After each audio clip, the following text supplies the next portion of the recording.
Most people get a little bit of success, man. They are able to pay their bills. They're able to buy a car. They're able to live in a decent house. They're able to compete with their high school buddies or their circle of friends, and they're doing okay in that circle of friends. And that's where they stay. And they stay there until they die. And I want you to think about that. That's how people get in ruts. And the only thing difference between a rut and a grave is the depth of the hole. The degree of which you are rewarded is directly proportional to the degree of hard work that you put in.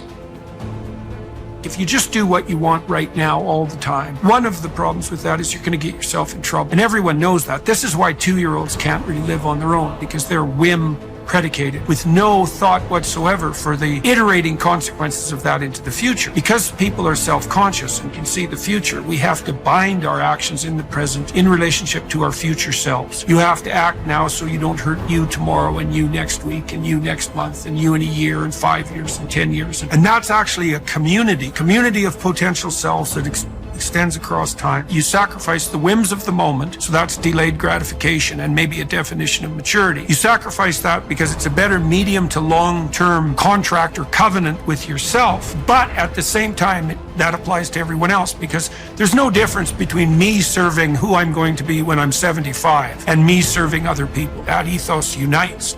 I'm going to tell you what people don't want to tell you. Why you stop is because you're lazy.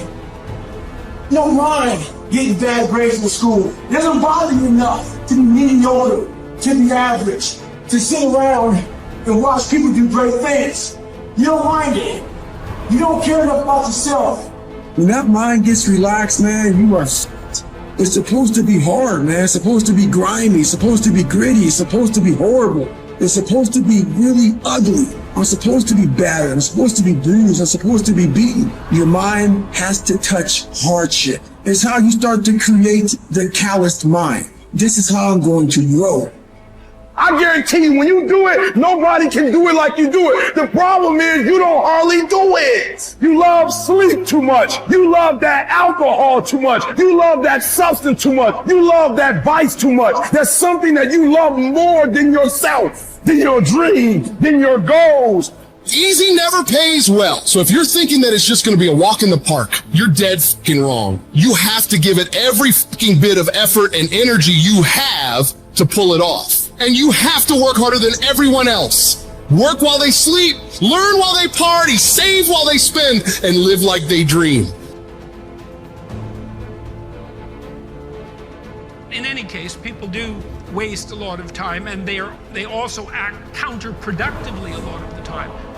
Regardless, we do make progress, and we can thrive under the difficult conditions that make up our lives, and we can resist the malevolence that entices us. That's within our power, and we don't know the limits to that. And we also know that it's better to, we all know this, that it's better to live courageously than cowardly. Everyone knows that. That's what you teach people that you love.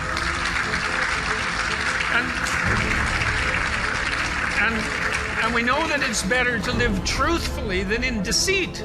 And you can tell that too, because that's also what you tell people that you love. And we know that you should pick up your damn responsibility and move forward. Everyone knows that. It's part of our intrinsic moral nature. And that nature is there. And it's not difficult to communicate to people about this. Like, everyone knows that you wake up at 3 in the morning when you've let your life go off the rails, and that you berate yourself for your uselessness and your cruelty and your failure to take the opportunities that are in front of you. And if you were the master in your own house, in some sense, the captain of your own destiny, if there was no intrinsic nature, well, that would never happen. You'd just let yourself off the hook. There'd be no voice of conscience tormenting you. But no one escapes from that. And what that indicates to me is that, at least psychologically, We live in a universe that's characterized by a moral dimension, and we understand that well, and that moral failings have consequences, and that they're not trivial. They destroy you. They destroy your family. They destroy your community. And you can tell people that, and they listen because they know. They don't know they know. That's the thing, and maybe that's the thing about being an intellectual. You have the opportunity to articulate ideas that other people know, they embody, but they can't articulate. And that's what people tell me. They say, well, you help me give words to things that I always knew to be true but couldn't say. Or they say, I've been trying to put some of your precepts into practice. Responsibility being a main one, vision another, honesty, I suppose, bringing up the pack and saying, this is the fun part of doing all of this.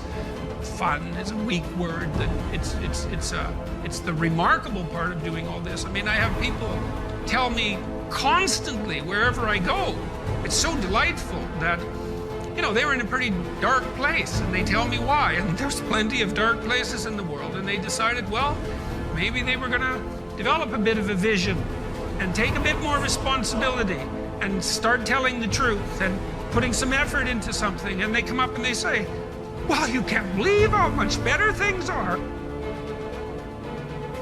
First say to yourself what you would be, and then do what you have to do. If you aren't happy with who you are, you first need to identify who it is that you desire to be. Without determining the destination you're trying to get to, you're probably not going to arrive there. The next step after you figure out who you want to be in your life is to take the necessary steps towards this goal.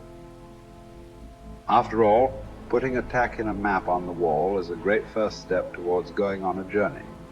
But that's only the first step. In order to achieve the good life that you want to live, you will need to exercise your will and do what you have to do to make your dream a reality.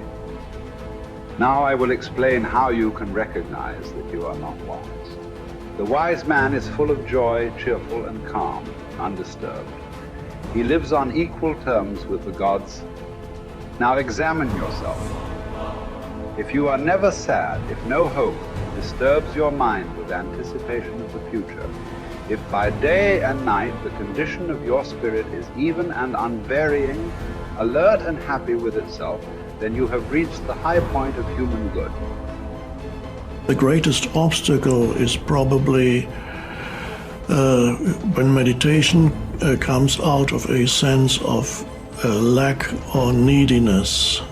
So you feel you are deprived of something, be it money or a relationship or a living situation, and you feel there's a great lack in your life and you desperately want this to change.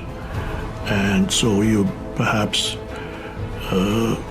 use manifestation in a way that is not likely to work when, for example, you use affirmations such as I want a better job, I want a job with a good income and a life situation in a nice place, and I want this and I want that.